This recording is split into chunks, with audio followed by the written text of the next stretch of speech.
আনোয়ারাবাদ নামে একটি ছোট গ্রামে এক গরিব কৃষক থাকত। তার নাম ছিল হাফিজ। হাফিজের কাছে একটি ছোট ক্ষেত ছিল, যেখানে সে দিনরাত কঠোর পরিশ্রম করত। তার স্ত্রীর নাম ছিল খাদিজা, যিনি খুব সিধেসাধা ও ধর্মপরায়ণ মহিলা ছিল। খাদিজা প্রতিদিন ভোরে উঠে পাক সাফাই করত এবং পরিবারের সুখের জন্য আল্লাহর কাছে প্রার্থনা করত। হাফিজ ও খাদিজার দুইটি সন্তান ছিল, এক ছেলে ও এক মেয়ে। ছেলের নাম ছিল আসিফ এবং মেয়ের নাম ছিল আয়েশা। উভয় সন্তানই খুব প্রিয় ছিল এবং হাফিজ তার সন্তানদেরকে খুব ভালোবাসত। যদিও ঘরে টাকার অভাব ছিল, তবুও হাফিজ কখনো তার সন্তানদেরকে ভালোবাসার অভাব অনুভব করতে দেয়নি। আসিফ ছোটবেলা থেকেই খুব পরিশ্রমী ছিল। সে তার বাবার সাথে ক্ষেতগুলিতে কাজ করত এবং চাষবাসের সব কাজ শিখত। অন্যদিকে আয়েশা ছিল খুবই সুন্দরী ও নম্র যুবতী মেয়ে। সে তার মায়ের সাহায্যে ঘরের সমস্ত কাজ করত এবং পড়ালেখাও শিখত। ধীরে ধীরে বছর কাটতে থাকল। আসিফ একজন শক্তিশালী ও বুদ্ধিমান যুবক হয়ে উঠেছিল। অন্যদিকে আয়েশা অত্যন্ত সুন্দরী ও নম্র যুবতী হয়ে উঠেছিল। আয়েশার সৌন্দর্যের আলোচনা আশেপাশের গ্রামগুলিতেও হতে শুরু করেছিল। তার লম্বা কালো চুল, বড় বড় চোখ এবং মিষ্টি কণ্ঠস্বর সবাইকে মুগ্ধ করত। একদিন হাফিজ তার স্ত্রী খাদিজাকে বলল, খাদিজা, এখন আমাদের মেয়ে আয়েশা বড় হয়ে গিয়েছে, তার বিয়ের বয়সও হয়ে গিয়েছে, আমাদের তার জন্য একটি ভালো ঘর দেখা উচিত। খাদিজা আনন্দের সাথে উত্তর দিল, হ্যাঁ স্বামী, আপনি ঠিক বলছেন, আপনি একটি ভালো পরিবার দেখুন। আল্লাহর কৃপায় আমাদের মেয়ে খুব সুন্দর ও গুণবতী। হাফিজ কাছাকাছি একটি ধনী গ্রামে গিয়ে এক ধনী ব্যবসায়ী রহমত আলীর বাড়িতে তার মেয়ের সম্পর্ক পাকা করল। সেই ব্যবসায়ীর নাম ছিল রহমত আলী এবং তার অনেক দোকান ও জমি ছিল। রহমত আলীর ছেলে ফয়সালও একজন ভালো যুবক ছিল। যখন রহমত আলীর পরিবার আয়েশাকে দেখল, তখন তারা তার সৌন্দর্য ও শিষ্টাচারে খুব প্রভাবিত হলো।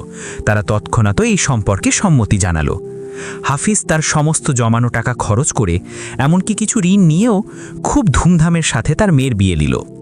কিছু সময় পর হাফিজ তার ছেলে আসিফের বিয়েও দিল। আসিফের বিয়ে হলো এক গরিব কৃষকের মেয়ে জান্নাতের সাথে। জান্নাত ছিল খুবই সরল ও পরিশ্রমী মেয়ে। সে কখনো কোনো অভিযোগ করত না এবং সব সময় খুশি থেকে ঘরের কাজ করত। জান্নাতের আল্লাহর প্রতি খুব আস্থা ছিল এবং সে প্রতিদিন সকাল সন্ধ্যায় ইবাদত করত।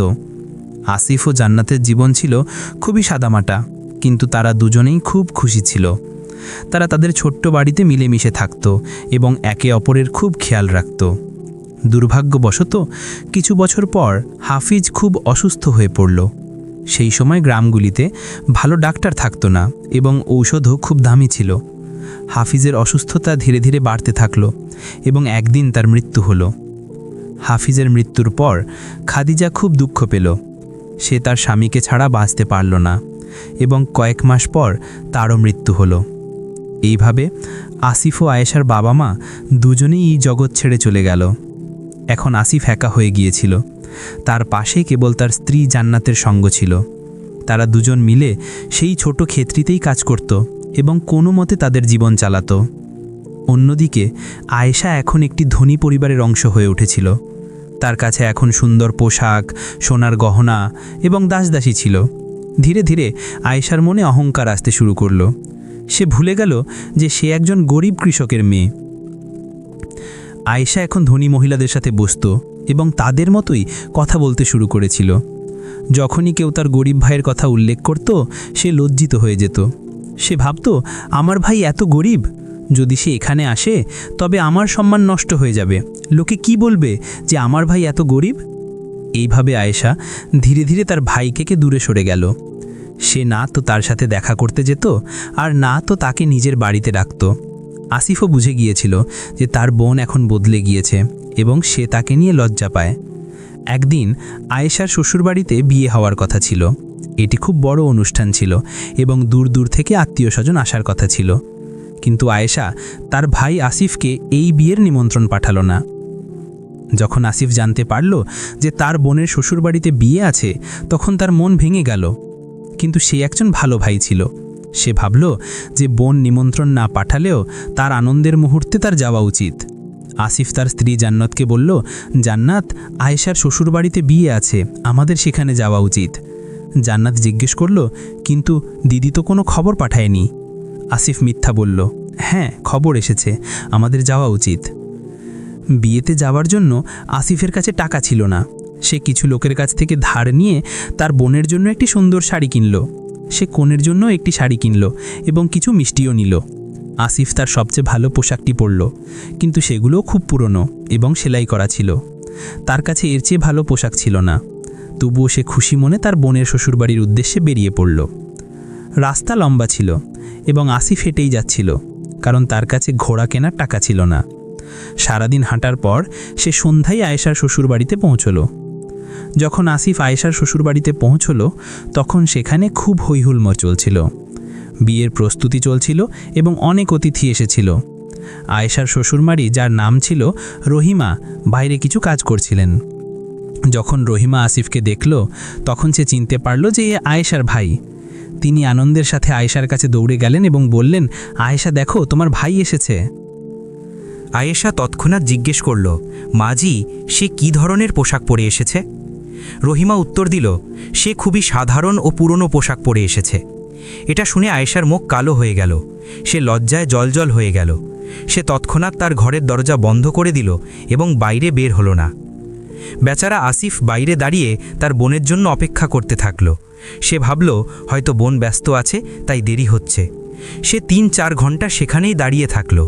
যখন রহিমা দেখল যে আসিফ এখনও বাইরে দাঁড়িয়ে আছে, তখন তার দয়া হলো।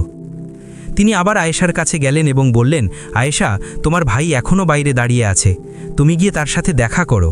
কিন্তু আয়েশা বলল, মাজি, আপনি তাকে পিছনের দরজা দিয়ে ভেতরে নিয়ে আসুন, আমি চাই না যে লোকেরা তাকে দেখুক। রহিমা আসিফকে পিছনের দরজা দিয়ে ভেতরে নিয়ে এলেন। যখন আসিফ তার বোন আয়েশার সাথে দেখা করল, তখন তার চোখে আনন্দের অশ্রু এসে গেল। সে বলল, বোন, আমার তোমাকে খুব মনে পড়ত, আমি তোমার সাথে দেখা করতে এসেছি। কিন্তু আয়েশার ব্যবহার খুব শীতল ছিল। সে রাগ করে বলল, তুমি এখানে কেন এসেছো? আমি তো তোমাকে নিমন্ত্রণ পাঠাইনি। তুমি এই নোংরা পোশাকে এখানে এসে আমার অপমান করছো। যদি লোকেরা তোমাকে দেখে ফেলে, তবে তারা কি বলবে? আসিফের মন ভেঙে গেল। সে চুপচাপ দাঁড়িয়ে থাকল এবং কিছু বলল না। আয়েশা আরও বলল, তুমি এই ঘরে বসে থাকো, বাইরে বের হবে না। যতক্ষণ না আমি বলি, ততক্ষণ এখানেই থাকবে। আসিফ দুঃখিত মনে বলল, ঠিক আছে বোন, তুমি যা বলবে। আয়েশা ঘর থেকে বাইরে বেরিয়ে গেল এবং বাইর থেকে দরজা বন্ধ করে দিল। আসিফ সেই ছোট্ট ঘরে বন্ধ হয়ে গেল। দিন কাটতে থাকলো, কিন্তু আয়েশা তাকে দেখতেও এলো না। না তাকে খাবার দেওয়া হলো, না পান করার জল। 3 দিন পর্যন্ত আসিফ ক্ষুধা ও তৃষ্ণায় কষ্ট পেল। তৃতীয় দিনে আসিফের অবস্থা খুব খারাপ হয়ে গেল। সে দুর্বলতার কারণে দাঁড়াতেও পারছিল না। সে দরজা খটখটানো শুরু করল। ওদিকে রহিমা কাজ করছিলেন। যখন তিনি শব্দ শুনতে পেলেন, তখন তিনি সেই ঘরের কাছে গেলেন এবং দরজা খুললেন। তিনি দেখলেন যে আসিফ খুব দুর্বল হয়ে গিয়েছে। তিনি জিজ্ঞেস করলেন, বাবা, তোমাকে এখানে কে বন্ধ করে রেখেছে? রহিমা তাকে কিছু জল দিলেন এবং বললেন, বাবা, তুমি বাড়ি যাও। আসিফ সেখান থেকে চলে যেতে শুরু করল। 3 দিন ধরে ক্ষুধার্ত ও তৃষ্ণার্ত থাকার কারণে তার অবস্থা খুব খারাপ ছিল। তীব্র রোদে হাঁটতে হাঁটতে তার মাথা ঘোরাতে লাগল। হঠাৎ সে রাস্তায় অজ্ঞান হয়ে পড়ে গেল। ঠিক সেই সময় সেখান দিয়ে একজন নেককার বৃদ্ধ মহিলা যাচ্ছিলেন। তিনি আসিফকে মাটিতে অজ্ঞান হয়ে পড়ে থাকতে দেখলেন এবং তৎক্ষণাৎ তার সাহায্য করলেন। সেই মহিলা আসিফের মাথা নিজের কোলে রেখে বসে পড়লেন এবং তার মাথায় হাত বোলাতে লাগলেন। কিছুক্ষণ পর আসিফের চোখ খুলল। যখন আসিফ চোখ খুলল, তখন দেখল যে একজন দয়ালু বৃদ্ধ মহিলা তার যত্ন নিচ্ছেন। সে তৎক্ষণাৎ উঠে সেই মহিলাকে প্রণাম করল। মহিলা জিজ্ঞেস করলেন, বাবা, তুমি কোথা থেকে আসছো? তোমার এই অবস্থা কি করে হলো? আসিফ সত্যিটা বলল, মাজি, আমি আমার বোনের বাড়ি থেকে আসছি, সেখানে বিয়েতে গিয়েছিলাম। মহিলা অবাক হয়ে জিজ্ঞেস করলেন, বিয়েতে গিয়েছিলে এবং খালি হাতে ফিরে আসছো? তোমার বোন তোমাকে কিছু দেয়নি? আসিফ চোখের জলের সাথে তার পুরো গল্পটি শোনালো। মহিলার মন ভরে গেল। সেই মহিলা বললেন, বাবা, চিন্তা করো না, এখান থেকে সামান্য দূরে আমার বাগান আছে। সেখানে তরমুজ, খরমুজা এবং শশা লেগে আছে। তুমি সেখান থেকে কিছু ফল নিয়ে যাও। তোমার স্ত্রী এবং ছেলেমেয়েরা যখন জিজ্ঞেস করবে যে বিয়ে থেকে কী এনেছো, তখন তুমি বলবে যে বোন এটা দিয়েছে। আসলে এই মহিলা কোনো সাধারণ মহিলা ছিলেন না, বরং আল্লাহর রহমত স্বরূপ এসেছিলেন, যিনি আসিফের স্ত্রীর জান্নাতের ইবাদত ও ইমানে খুশি হয়ে তার সাহায্য করতে এসেছিলেন। আসিফ বাগান থেকে কিছু তরমুজ, খরমুজা এবং শশা চিনল এবং সেগুলিকে একটি কাপড়ে বেঁধে বাড়ির উদ্দেশ্যে চলল। রাস্তায় সে ভাবছিল যে কিভাবে সে তার স্ত্রীকে বোঝাবে। যখন আসিফ বাড়ি পৌঁছালো তখন জান্নাত খুশি হয়ে দৌড়ে এলো। সে জিজ্ঞেস করলো, আপনার সাথে দিদি কি পাঠিয়েছেন? আসিফ সেই পোটলাটি জান্নাতকে দিয়ে দিল। যখন জান্নাত সেটা খুলল তখন তাতে তরমুজ ও খরমুজা ছিল। সে ভাবতে লাগলো যে বিয়ে থেকে তো মিষ্টি ও লাড্ডু আসে, এটা তো অদ্ভুত। যখন জান্নাত প্রথম তরমুজটি কাটল তখন তার চোখ ঝলসে গেল। তরমুজের ভেতরে সোনার মুদ্রা ছিল। দ্বিতীয় তরমুজটি কাটল তো তার মধ্যে হীরা, জহরত এবং মুক্তা বের হলো। জান্নাত দৌড়ে আসিফের কাছে গেল এবং বলল, এসব কি দিদি, এসব পাঠিয়েছেন? আসিফ বুঝে গেল যে এটা সেই দয়ালু মহিলার কামাল, যিনি আসলে আল্লাহর পক্ষ থেকে রহমত ছিলেন। কিন্তু সে জান্নাতকে সত্যিটা বলল না। সে বলল, যা বোন দিয়েছিল সেটাই আমি নিয়ে এসেছি। সেই সোনার মুদ্রা এবং হীরা জহরাত বিক্রি করে আসিফ একটি বড় ও সুন্দর বাড়ি কিনল। এখন তার কাছে অনেক ধনসম্পদ ছিল। সে ভালো পোশাক কিনল, দাসদাসী রাখলো এবং এক রাজার মধ্যে থাকতে শুরু করলো। জান্নাত খুব খুশি ছিল। সে সবসময় তার ননদ আয়েশাকে ধন্যবাদ জানাতো। সে ভাবত, আমার ননদ কত ভালো, আমাদের দারিদ্র দেখে সে আমাদের এত সাহায্য করেছে। কিছু মাস পর জান্নাত আসিফকে বলল, স্বামী, দিদিকে এসে অনেক দিন হয়ে গেল, আপনি তাকে এখানে ডাকুন, আমি তার খুব সেবা করতে চাই। আসিফ বলল, ঠিক আছে, কাল আমি তাকে নিতে যাব। পরের দিন আসিফ খুবই জমকালো পোশাক পরল। তার সাথে অনেক দাস ছিল এবং একটি সুন্দর রথ ছিল। তাকে একজন রাজকুমারের মতো লাগছিল। যখন এই শোভাযাত্রা রহিমার বাড়িতে পৌঁছালো তখন সেখানকার সব লোক দেখার জন্য বেরিয়ে এলো। রহিমাও বাইরে এলেন এবং দেখলেন যে কোনো রাজা মহারাজা এসেছেন। রহিমা দৌড়ে আয়েশার কাছে গেলেন এবং বললেন, আয়েশা, তোমার ভাই এসেছে। আয়েশা বিরক্ত হয়ে বলল, মা, যে আপনাকে বলেছিলাম যে সেই ভিখারি আমার ভাই নয়। রহিমা বললেন, আরে আগে দেখো তো, সে কোনো ভিখারি নয়, মনে হচ্ছে যেন কোনো রাজকুমার এসেছে। তার সাথে অনেক সৈন্য আছে এবং সুন্দর রথ আছে। এটা শুনে আয়েশার বুক জোরে ধরফর করতে লাগলো। সে তাড়াতাড়ি বাইরে বেরিয়ে এলো এবং দেখল যে সত্যি তার ভাই রাজার মতো সেজে এসেছে। তার চোখে জল এসে গেল। সে দৌড়ে আসিফের কাছে গেল এবং বলল, ভাই, আমাকে ক্ষমা করে দাও, আমার খুব বড় ভুল হয়েছে, আমি তোমার খুব অপমান করেছি। আসিফের মন খুব বড় ছিল।